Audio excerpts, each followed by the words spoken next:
அனைவருக்கும் வணக்கம். மருமகளே, ஏம்மா வள்ளி, கொஞ்சம் சாப்பாடு போடேம்மா, பசி தாங்கலை. வாசல் திண்ணையில் சுருண்டு கிடந்த காமாட்சி அம்மாவின் குரலில் அத்தனை நடுக்கம் இருந்தது. பசி வயிற்றை கிள்ள கண்கள் சொருகி போயிருந்தன.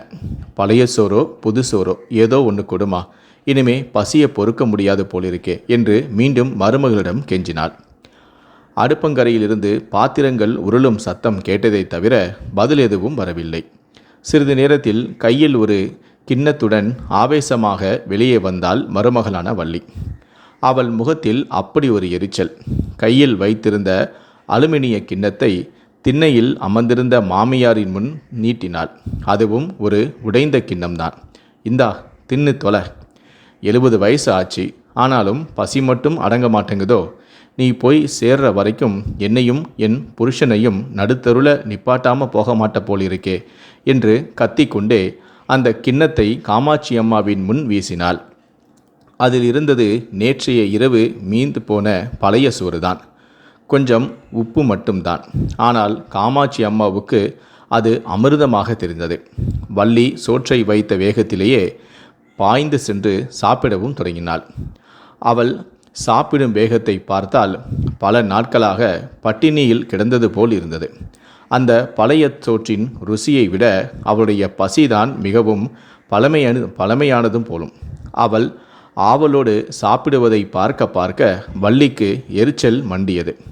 சட்டென குனிந்து காமாட்சி அம்மாவின் கையில் இருந்த அந்த கிண்ணத்தையும் தட்டிவிட்டாள். ஐயோ என்று அலறினாள் காமாட்சி அம்மா. சோறு மண்ணில் சிதறியது. வள்ளியோ முறைத்து பார்த்துவிட்டு உள்ளே சென்றுவிட, அந்த தாயோ மண்ணோடு மண்ணாகி கிடந்த அந்த சோற்றை பருக்கைகளை தன் நடுக்கம் கண்ட கைகளாலேயே பொறுக்கி சாப்பிடவும் தொடங்கினாள். தன் மானத்தை விட பசி கொடியதல்லவா? மாலை நேரம்.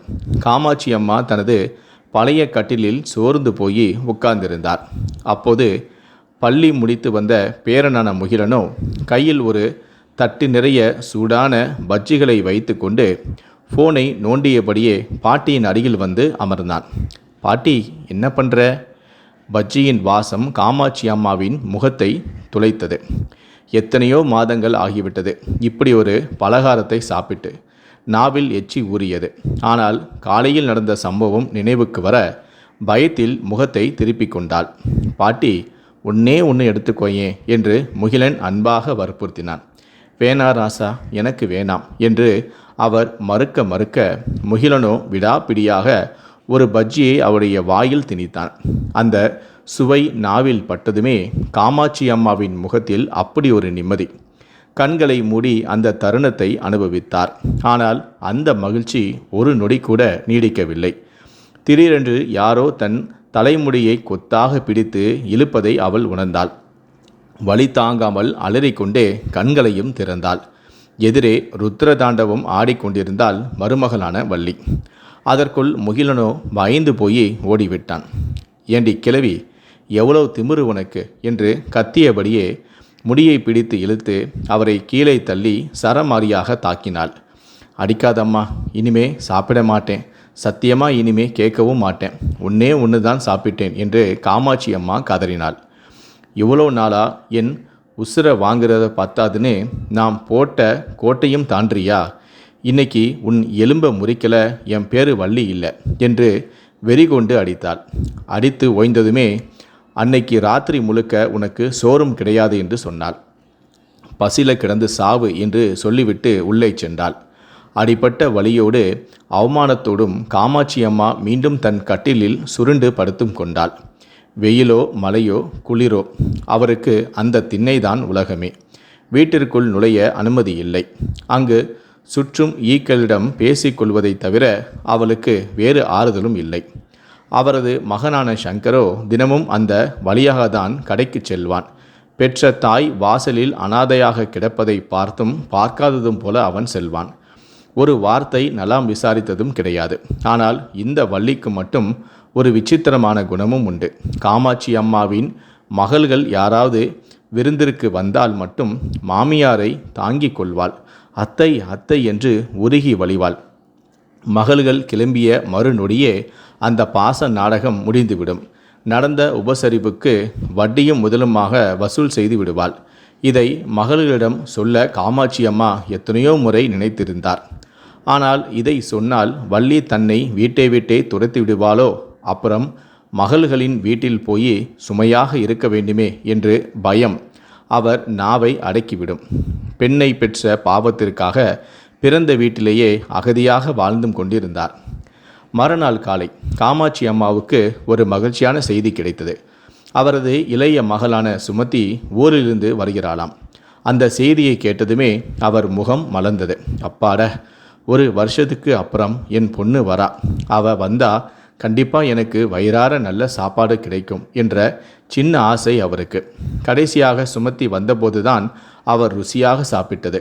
திண்ணையில் உட்கார்ந்து மகள் வருகையை எதிர்பார்த்து காத்திருந்தார் காமாட்சி அம்மா. ஆனால் உள்ளே வள்ளியோ, ச்சே, இவங்களுக்கு வேற வேலையே இல்லையா, அடிக்கடி மூட்டையை கட்டிக்கிட்டு வந்துடுறாங்க, இப்போ இவங்களையும் கவனிக்கணும், கூடவே அந்த கிழவிக்கும் பணிவிட செய்யணும், என் நேரம், பேசாமல் இந்த கிழவிக்கு சோத்துல விஷத்தை வச்சு கொடுத்தாதான் எனக்கு நிம்மதியே கிடைக்கும் போல என்று பாத்திரங்களை உருட்டியபடியே தனக்குத்தானே புலம்பிக் கொண்டும் இருந்தாள். சோற்றுக்கு தண்டம், பூமிக்கு பாரம் என்று வள்ளி உள்ளுக்குள் சபித்து கொண்டிருக்க அந்த நாளும் வந்தது. மாலை நேரத்தில் வருவாள் என்று எதிர்பார்த்த சுமதியோ யாருக்கும் முன் அறிவிப்பு கொடுக்காமல் மதிய வெயிலிலேயே வந்து நின்றாள். தன் வருகை அண்ணனுக்கும் அன்னிக்கும் ஒரு இன்ப அதிர்ச்சியாக இருக்கட்டும் என்று நினைத்திருந்தாள் அவள். ஆனால் அதிர்ச்சி காத்திருந்தது அவளுக்கு தான். வீட்டு வாசலை மிதித்ததுமே சுற்றெரிக்கும் வெயிலில் ஈக்கள் மொய்க்க திண்ணையில் சுருண்டு கிடந்த தன் தாயான காமாட்சி அம்மாவை பார்த்து அதிர்ந்து போனாள் சுமதி. அம்மா, என்னாச்சுமா, ஏன் இப்படி வெளியில் படுத்திருக்க என்றாள். உள்ளே ஃபேன்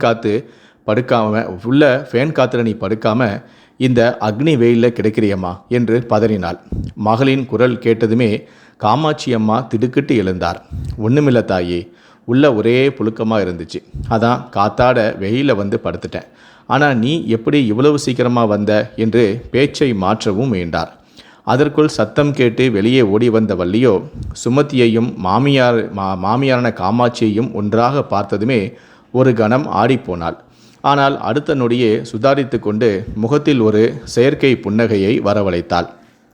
வாமா சுமதி, என்ன சொல்லாமல் கொள்ளாமல் வந்து நிற்கிற, அதுவும் இந்த உச்சி வெயில்ல என்று குலைந்தாள். ட்ரெயின் சீக்கிரம் கிடைச்சிது அண்ணி, அதான் வந்துட்டேன். ஆனால் அண்ணி, உள்ள ஃபேன் ஓடுது, ஆனால் அம்மாவை ஏன் இந்த வெயிலில் படுக்க வச்சிருக்கீங்க என்று சுமதி சற்றே கோபமாக கேட்டாள். வள்ளி சற்றும் தரலாமல், அதானே எனக்கும் அதுதாமா கவலை, உங்கள் அம்மா எவ்வளோ பிடிவாதக்காரி தெரியும்ல, என்ன சொன்னாலும் கேட்க மாட்டாங்க, வயசான காலத்தில் குழந்தை மாதிரி அடம் பிடிக்கிறாங்க, நான் எவ்வளோ சொல்லியும் கேட்காம எனக்கு வெளியே தான் காற்று வருதுன்னு வந்து படுத்துக்கிறாங்க என்று கூசாமல் பொய்யும் சொன்னாள். ஆமாம் சுமதி, மருமக சொல்கிறது நிஜம்தான், நான் தான் பிடிவாதம் பிடித்தேன் என்று காமாட்சி அம்மாவும் வேறு வழியின்றி தலையாட்டினாள். வீட்டிற்குள் வந்த சுமதியோ, அண்ணி, ஒரு முக்கியமான விஷயம் சொல்ல மறந்துட்டேன், நாளைக்கு அக்காவும் வராங்க, அப்பா சாகிறதுக்கு முன்னாடி சொத்தை நம்ம 3 பேர் பேர்லையும் எழுதி வச்சாருல, ஆனால் அம்மாவையும் அப்பாவையும் இவ்வளோ நாளாக அண்ணனும் நீங்களும் தானே கஷ்டப்பட்டு பார்த்துக்கிட்டு இருக்கீங்க, அதனால் நானும் அக்காவும் ஒரு முடிவெடுத்திருக்கோம், எங்கள் பங்கு சொத்து எல்லாத்தையுமே அண்ணன் பேர்லையே எழுதி வச்சிடலாம்னு இருக்கோம், பெத்தவங்களை தாங்குகிற தர்மவானுக்காக தானே அந்த சொத்தும் சேரணும் என்று சொன்னாள். இதை கேட்டதுமே வள்ளிக்கு தலைகால் புரியவில்லை. மனதிற்குள் லட்டு வெடித்தது போல் இருந்தது. அப்பாட, இத்தனை நாளாக இந்த கிளவியை சுமந்ததற்கு ஒரு நல்ல பலன் கிடைக்கப் போகுது என்று மனதிற்குள் கணக்கும் போட்டாள்.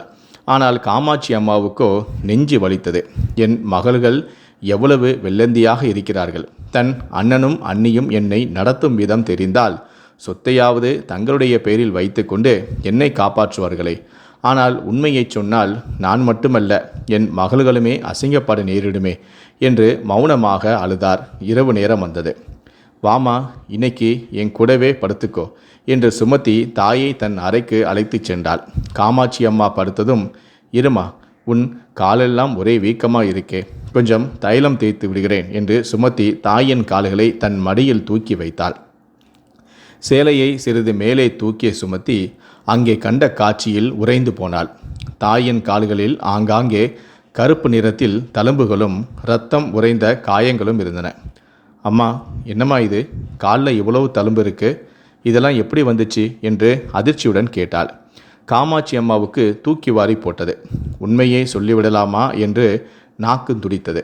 ஆனால் வள்ளியின் கோரமுகம் நினைவுக்கு வர பயத்தில் பேச்சை மாற்றினாள். அது ஒன்றுமில்லை தாயே, வயசான தோலெல்லாம் சுருங்கி இப்படி தான் கருத்து போகும் என்று சொன்னாள். அதுவும் இல்லாமல் சாப்பாடு ஒத்துக்காமல் அலர்ஜி மாதிரி வந்துருச்சு. நீ அதையெல்லாம் விடுமா, சும்மா தேய்ச்சி விடு என்று மழுப்பினாள். இரவு எல்லோருமே ஆழ்ந்த உறக்கத்தில் இருந்தனர். காமாட்சி அம்மா சுமதியின் அருகில் நிம்மதியாக தூங்கி கொண்டு இருந்தார். அப்போது மெதுவாக கதவு திறக்கும் சத்தம் கேட்டது. வள்ளி பூனை போல உள்ளே நுழைந்து காமாட்சி அம்மாவை தட்டி எழுப்பி சைகையாலேயே வெளியே அழைத்தாள். தூக்க கலக்கத்திலிருந்த காமாட்சி அம்மாவோ பயத்துடன் எழுந்து அடுப்பங்கரைக்கு சென்றாள். அங்கே சென்றதும் வள்ளியின் முகம் மாறியது. என்னடி, சொகுசா இருக்கியா? மடியில் படுத்து தூங்குறியா? இன்னும் கொஞ்ச நாளைக்கு தான் அந்த ஆட்டம் எல்லாமே. அவளுங்க அந்த சொத்தை என் புருஷன் பேரில் எழுதி வரைக்கும் நீ இந்த நாடகத்தை நடத்திக்கோ. ஆனால் அதுக்கு முன்னாடி உன் வாயிலிருந்து ஒரு வார்த்தை, ஒரே ஒரு வார்த்தை, உண்மையை வளருன, போன வாட்டி வாங்கின அடியை விட 100 மடங்கு அதிகமாக வாங்குவ, உடம்புல இடமில்லாத அளவுக்கு தழும்புகளெல்லாம் விழுந்துடும், ஜாக்கிரதை என்று பல்லை கடித்து கொண்டு மிரட்டினாள் வள்ளி. நடுங்கி போன காமாட்சி அம்மாவோ ஊமையாக தலையாட்டிவிட்டு மீண்டும் படுக்கை அறைக்கு சென்றாள். மறுநாள் காலை மூத்த மகளான சங்கீதாவும் வந்து சேர்ந்தாள். அவளை பார்த்ததுமே வள்ளிக்கு இரட்டிப்பு மகிழ்ச்சி. பொதுவாக நாத்தனார்கள் வந்தால் முகத்தை தூக்கி வைத்து கொள்ளும் வள்ளி இன்று வாசலுக்கே சென்று ஆரத்தி எடுத்து வரவேற்றாள். சங்கீதாவை பார்த்ததுமே காமாட்சி அம்மா ஓடிச் சென்று அவளை கட்டியும் கொண்டார். அவரை அறியாமலேயே கண்களும் குளமாகின. விம்மி அழுது கொண்டே மகளையும் தழுவி கொண்டார். அம்மா, ஏமா அழுற? எங்களை பார்த்த சந்தோஷத்திலையா என்று மகள்கள் நினைத்து கொண்டார்கள். ஆனால் அந்த கண்ணீருக்கு பின்னால் இருக்கும் வலி அந்த தாய்க்கும் அந்த மருமகளுக்கும் மட்டுமே தெரியும். இனிமேல் வள்ளி என்ன சித்திரவதை செய்வாளோ என்று பயம்தான் அந்த கண்ணீராக வழிந்தது. சற்று ஆசுவாசப்படுத்தி கொண்ட பிறகு சங்கீதா தன் அண்ணனிடம் சொன்னாள். அண்ணா, அப்பாவோட வக்கீல்கிட்ட எல்லா விவரமும் சொல்லிட்டோம். சொத்து மாற்றுறதுக்கான பத்திரத்தோட அவர் நாளைக்கு வீட்டுக்கு வராரு. கையெழுத்து போட்டால் வேலை முடிஞ்சிடும். வள்ளிக்கு சந்தோஷம் தாங்கவில்லை. ஆனால் சங்கீதா தொடர்ந்தாள். அப்பா எங்களை விட உங்கள் மேலே தான் அதிக நம்பிக்கை வச்சுருந்தார். அதான் கடைசி காலத்தில் அம்மாவையும் பார்த்துக்கிற பொறுப்பையும் உங்ககிட்டயே ஒப்படைச்சார். வக்கீல் வரும் அந்த நாளை எதிர்பார்த்து வள்ளியும் காத்திருந்தாள். ஆனால் விதி வேறு ஒரு திட்டத்தை வைத்திருந்தது. அம்மா என்னதான் இருந்தாலும் பெற்றவங்களுக்கு கடைசி காலத்தில் ஆம்பளை பிள்ளைங்க தோಳು தானே கௌரவமாக தெரியுது. நாங்கள் என்னதான் பாசமாக இருந்தாலும் கல்யாணம் முடிஞ்சு போயிட்டா பரதேசி தானே. அதனால தான் அப்பா சொத்தை எல்லாமே அண்ணன் பேருக்கு எழுத சொல்கிறோம். சுமதி இப்படி சொன்னதுமே காமாட்சி அம்மா பதறி போய் மகளின் கையை அழுத்தி வேண்டாம் என்பது போல சைகை செய்தார்.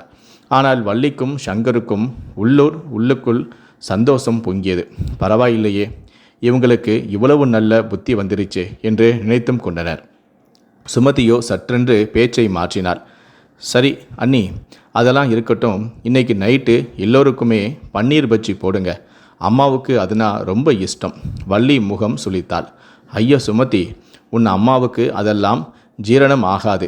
உங்களுக்கு வேணா நான் செய்கிறேன் என்று சொன்னாள். இல்லை அண்ணி, அம்மாவுக்கும் சேர்த்து செய்யுங்க, ஒன்றும் ஆகாது. அப்படியே உடம்பு சரியில்லாமல் போனால் கூட வைத்தியம் பார்க்க டாக்டர் இருக்காரு, மருந்து இருக்கு, அப்புறம் என்ன என்று சுமதி பிடிவாதமாக கூறினாள். வள்ளிக்கும் கோபம் தலைக்கேறியது. இந்த கிழவிக்கு பஜ்ஜி ஒரு கேடா என்று நினைத்தாலும் சொத்து கைக்கு வரும் வரை அமைதியாக இருக்க முடிவும் செய்தாள். மறுநாள் காலை அண்ணி, நாங்கள் 2 பேருமே கடைத்தெரு வரைக்கும் போயிட்டு வரோம், வரும்போது வக்கீலையும் கையோடு அழைச்சிட்டு வரோம் என்று கூறிவிட்டு சுமதியும் சங்கீதாவும் கிளம்பினார்கள். அவர்கள் வாசலை தாண்டியதுமே வள்ளிக்கு உற்சாகம் கரை புரண்டது. இப்போ மாட்டினி அடி வசமா என்று மனதிற்குள் கருவி கொண்டாள். நேராக அடுப்பங்கரைக்கு சென்றவள் ஒரு பெரிய பன்னீர் துண்டை எடுத்தாள். அதில் மிளகாய் பொடியை அள்ளி வைத்து குழைத்தாள். பார்க்கவே கண்கள் எரியும் அளவுக்கு சிவப்பாக இருந்தது அந்த துண்டு. அதை எடுத்துக்கொண்டு காமாட்சி அம்மாவின் முன் வந்து நின்றாள். இந்தாடி கிழவி, என் நாத்தனார்கிட்ட பஜ்ஜி வேணும்னு கேட்டல்ல, இந்தா ஸ்பெஷல் பன்னீர் தின்னு என்று அந்த மிளகாய் பொடி தடவிய துண்டை நீட்டினார். காமாட்சி அம்மாவோ அலறினார். வேணாமா, அது என் பொண்ணுங்க ஆசைப்பட்டு கேட்டது. நான் கேட்கல தாயி, என்னால் காரம் தாங்க முடியாது. வாயை மூடிடி. அவளுங்க இருக்கும்போது என்ன திமிரு உனக்கு? அவளுங்க போனதும் பூனை மாதிரி மாறியா? இதை நீ தின்னுதான் ஆகணும் என்று மிரட்டினாள். வள்ளியோ ஏற்கனவே ஒரு வாட்டி கெட்டுப்போன சாப்பாட்டை போட்டு 15 நாள் படுத்த படுக்கையாக கிடந்தேன். இப்போ இதில் என் உசிரே போயிடும் போல இருக்கே. இப்படி சித்திரவதை பண்ணுறதுக்கு பதிலாக எனக்கு ஒரு டம்ளர் விஷயத்தை ஊற்றி கொடுத்துடுமா, நான் செத்து தொலைகிறேன் என்று காமாட்சி அம்மா கண்ணீர் விட்டார். வள்ளி கொடூரமாக சிரித்தாள். விஷம் வச்சா போலீஸ் கேஸ் ஆகும், நான் ஜெயிலுக்கு போகணும், அதுக்கு தான் இப்படி சாகடிக்கிறேன், கொஞ்சம் கொஞ்சமாக துடிச்சு சாவு நீ என்றவள் வலுக்கட்டாயமாக அந்த மிளகாய் பொடி துண்டை காமாட்சி அம்மாவின் வாயில் திணிக்கவும் வேண்டாள். அப்போதுதான் அந்த திருப்பமே நடந்தது. சி நிறுத்திரி என்று சத்தத்துடன் வெளியே போனதாக சொல்லிய சுமதியும் சங்கீதாவும் உள்ளே பாய்ந்தனர். சங்கீதா மின்னல் வேகத்தில் வந்து வள்ளியை பிடித்து தள்ளிவிட்டாள். கையில் இருந்த பன்னீர் கீழே விழுந்தது.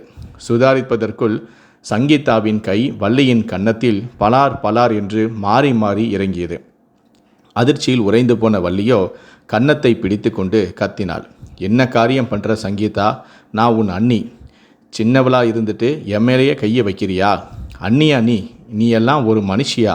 பெத்த தாய்க்கு விஷத்தை ஊட்ட பார்த்தியே, உனக்கு இது பத்தாதிரி என்று சங்கீதா ஆவேசமாக கத்தினாள். சத்தம் கேட்டு கடையிலிருந்து திரும்பிய சங்கரோ ஓடி வந்தான். என்ன சத்தம் இங்கே? ஏன் எல்லோரும் கத்துறீங்க? வள்ளி உடனே நாடகத்தை தொடங்கினாள். பாருங்க மாமா, உங்கள் தங்கச்சிங்க என்னை போட்டு அடிக்கிறாங்க. இத்தனை வருஷமாக இவங்கள என் பிள்ளைங்க மாதிரி நான் பார்த்துக்கிட்டு இருந்தேன். ஆனால் சொத்து கைக்கு மாறுதுன்னு தெரிஞ்சதுமே என்னையே வீட்டை விட்டு துரத்த பார்க்குறாங்க என்று நீலி கண்ணீர் வடித்தாள். சங்கர் கோபத்துடன் தங்கைகளை பார்த்தான். சங்கீதா, சுமதி, என்ன நினச்சிக்கிட்டு இருக்கீங்க? இப்போதானே கடையில் வக்கீல் முன்னாடி சொத்து பத்திரத்தில் கையெழுத்து போட்டுட்டு வந்தீங்க. சொத்து என் கைக்கு வந்த திமிரா? இனிமே இது என் வீடு. இங்கே நானும் என் பொண்டாட்டியும் சொல்கிறது தான் சட்டம். மரியாதை கெடுக்கிறதுக்கு முன்னாடி 2 பேருமே வீட்டை விட்டு உடனே வெளியே போங்க. இனிமே இந்த பக்கம் தலை வச்சு கூட படுக்கக்கூடாது என்று கர்ஜித்தான் சங்கர். சங்கர் மற்றும் வள்ளியின் முகத்தில் ஒரு வெற்றி புன்னகை. ஆனால் அவர்கள் அறியாதது என்னவென்றால், அந்த பத்திரத்தில் கையெழுத்து போடும்போது தங்கைகள் வைத்திருந்த அந்த பெரிய பொறியை தான் சங்கர் ஆணவத்துடன் பேசினான். இனிமேல் நான் யாருக்கும் பயப்பட தேவையில்லை. கடை வீடு எல்லாமே என் பெயருக்கு வந்தாச்சு. இனிமேல் உங்களால் ஒன்றுமே பண்ண முடியாது. இந்தா பிடிங்க, உங்கள் அம்மாவை கூட்டிகிட்டு போய் வச்சுக்கங்க. இனிமே இவ இங்கே இருந்தால் எனக்கு தான் செலவு. இதை கேட்ட சுமதியும் சங்கீதாவும் சத்தமாக சிரிக்க தொடங்கினர். ஏன் சிரிக்கிறீங்க? பைத்தியம் பிடிச்சிருச்சா என்று வள்ளி எரிச்சலுடன் கேட்டாள். சுமதி சிரிப்பை அடக்கி கொண்டு கூறினாள். அண்ணி, உங்கள் மூளை அண்ணனை விட வேகமாக வேலை செய்யுதுன்னு நினச்சோம். ஆனால் எவ்வளவு முட்டாளாக இருப்பீங்கன்னு நான் நினைக்கல. நாங்கள் கடையில் வச்சு கையெழுத்து வாங்கினதுக்கு காரணமே வேற. என்ன சொல்கிற? சங்கர் அதிர்ச்சியுடன் கேட்டான். அண்ணா, நீங்கள் அம்மாவை கொடுமைப்படுத்துகிற விஷயம் எங்களுக்கு நேற்று நைட்டு தெரியலை. அன்னைக்கு ஒரு நாள் முகம் தெரியாத நம்பர்லேருந்து எனக்கு ஃபோன் வந்துச்சு. அது வேறு யாரும் இல்லை, உன் பையன் முகிலன் தான். அவன் என் நம்பருக்கு கால் பண்ணிவிட்டு கட் பண்ண மறந்துட்டான் போல. அப்போ நீங்கள் அம்மாவை அடித்ததும், பஜ்ஜி கேட்டதுக்கு திட்டுனதும், அம்மா கதர்னதும் அப்படியே லைவில் எங்களுக்கு கேட்டுச்சு, எனக்கு கேட்டுச்சு. சங்கரும் வள்ளியும் அதிர்ந்து போய் நின்றனர். சுமதி தொடர்ந்தாள். அன்னைக்கே வந்து உங்கள் 2 பேர் முகத்திலையும் கரிய பூசியிருக்கலாம். ஆனால் அப்படி பண்ணியிருந்தா நீங்கள் தப்பிச்சிருப்பீங்க. அதான் ஒரு நாடகம் போட்டோம். நேற்று நைட்டு அண்ணி அம்மாவை மிரட்டினது, இன்றைக்கி காலையில் பன்னீரில் மிளகாய் பொடியை வச்சு கொல்ல பார்த்தது வரைக்கும் எல்லாமே வீடியோ ஆதாரமாக என் ஃபோனில் இருக்குது. என்னது வீடியோவா? வள்ளிக்கு வியக்க தொடங்கியது. ஆமாம், நாங்கள் காலையில் வச்சு உங்ககிட்ட கையெழுத்து வாங்கினது சொத்தை உங்கள் பேருக்கு மாற்றுறதுக்கு இல்லை. இதுவரைக்கும் நீங்கள் ஏமாற்றி வச்சிருந்த சொத்துக்கள் எல்லாத்தையுமே மீண்டும் அம்மா பேருக்கே மாற்றுறதுக்கு தான். நீங்கள் படித்து பார்க்காமலேயே கையெழுத்தும் போட்டுட்டீங்க என்று குண்டை தூக்கி போட்டாள் சங்கீதா. ஐயையோ என்று தலையில் கை வைத்து உட்கார்ந்தான் சங்கர். அப்போது காமாட்சி அம்மா கண்ணீரை துடைத்து கொண்டு பேசத் தொடங்கினார். இவ்வளோ நாளாக நான் பட்ட பாடு எனக்கு தாம்மா தெரியும். இந்த வள்ளி என்னை அடித்தா 2 நாளைக்கு என்னால் எந்திரிக்கவே முடியாது. வலி தாங்காமல் எத்தனையோ ராத்திரி வாந்தி எடுத்திருக்கேன். குரல் உடைந்து தேம்பினார் அந்த தாய். நான் சின்ன வயசில் இவங்களை வளர்க்கும்போது நான் அடித்தா அவங்க உடம்புல தழும்பு வந்தால் என் மனசே பதப்பதைக்கும். ஆனால் இன்னைக்கு பெத்த தாயை அடித்து உடம்பு முழுக்க ரணமாக இருக்காங்களே, இவளுக்கு மனசாட்சியே உறுத்தலையா? சங்கர் தலைகுனிந்து நின்றான். காமாட்சி அம்மா தொடர்ந்தாள். வள்ளியாவது பரவாயில்லை, பெத்த மகன் என் சங்கர் போன வாரம் இரும்பு வாளியால் என் தலையில் அடித்தான். மண்டவோட உடையிற மாதிரி சத்தம் கேட்டுச்சு. அப்பவும் சாகலையேன்னு நினச்சேன். நான் என்ன பாவம் பண்ணினேன்னு தெரியல, இன்னைக்கு உசுரோடு இருக்கேன். இதை கேட்டதுமே சங்கீதாவும் சுமதிக்கும் ரத்தம் கொதித்தது. இனிமே இவங்களை சும்மா விடக்கூடாது. போலீஸ் வாசலில் நிற்குது. இனிமே மிச்ச காலத்தை இவங்க கம்மி எண்ணிட்டே கழிக்கட்டும் என்றாள் சங்கீதா. போலீஸார் உள்ளே நுழைந்து சங்கரையும் வள்ளியையும் கைது செய்து இழுத்துச் சென்றனர். அம்மா மன்னிச்சிடுமா என்று அவர்கள் கதறியதை காமாட்சியம்மா ஏறெடுத்தும் பார்க்கவில்லை. வீடு அமைதியானது. அம்மா, இனிமே நீ இங்கே தனியாக இருக்க வேணாம், என் கூட வந்துடுமா என்று சுமதி அழைத்தாள். காமாட்சியம்மா மெதுவாக எழுந்து நின்றார். அவர் முகத்தில் இப்போது ஒரு புது பொலிவு. வேணாம் தாயி, இத்தனை வருஷமாக அடிமை மாதிரி வாழ்ந்துட்டேன். இப்போ தான் எனக்கு சுதந்திரமே கிடச்சிருக்கு. என் வீட்டில் என் அறையில் எனக்கு பிடிச்சதை சமைச்சு சாப்பிட்டுட்டு ராணி மாதிரி இருக்க போகிறேன். என்னை என் போக்கிலேயே விட்டுடுங்க என்று ஒரு சிறு குழந்தை போல சிரித்தார். அவர் சிரிப்பை பார்த்து மகள்களின் கண்களும் பணிந்தன. 5 வருடங்களுக்கு பிறகு சிறை தண்டனை முடிந்து சங்கரும் வள்ளியும் வீடு திரும்பினர். வாசலிலேயே காலில் விழுந்து கதறினர். அம்மா, தப்பு பண்ணிட்டோம்மா, எங்களை மன்னிச்சு ஏற்றுக்கம்மா. காமாட்சி அம்மா முதலில் மறுத்தார். பட்ட காயம் ஆறிடும், ஆனால் பட்ட அவமானம் ஆறாது என்றார் தீர்க்கமாக. ஆனால் மகள்கள் இருவருமே பரவாயில்லம்மா, திருந்தினவங்களை ஏற்றுக்கிறது தானே தாய்க்கு அழகு, அவங்களுக்கு ஒரு வாய்ப்பு கொடுங்க என்று வற்புறுத்தினர். கடைசியில் தாயுள்ளம் இலகியது. சரி, ஆனால் இனிமே பழைய சங்கரா வள்ளியா இருக்கக்கூடாது, புதுசாக வாழ்க்கையை தொடங்குங்க என்று அவர்களை மன்னித்து ஏற்றும் கொண்டனர். காலை வழி தவறியவன் மாலை வீடு திரும்பினால் அவனை வழி தவறியவன் என்று சொல்ல மாட்டார்கள். ஆனால் செய்த வினைக்கான தண்டனையை அனுபவித்து பிறகுதான் அந்த மன்னிப்பும் அர்த்தமுள்ளதாக இருக்கும். இந்த வீடியோவை பற்றி உங்களுடைய கருத்துக்கள் என்ன அப்படிங்கிறத கீழே இருக்கக்கூடிய கமெண்ட் செக்ஷனில் மறக்காமல் சொல்லுங்கள். முடிந்த அளவுக்கு இந்த வீடியோவை மற்றவங்களுக்கும் ஷேர் பண்ணுங்கள். மேலும் இது போன்ற பல வீடியோக்களை நீங்கள் பார்க்கணும் அப்படின்னு நினச்சிங்கன்னா மறக்காமல் இந்த சேனலை சப்ஸ்கிரைப் பண்ணுங்கள். நன்றி, வணக்கம்.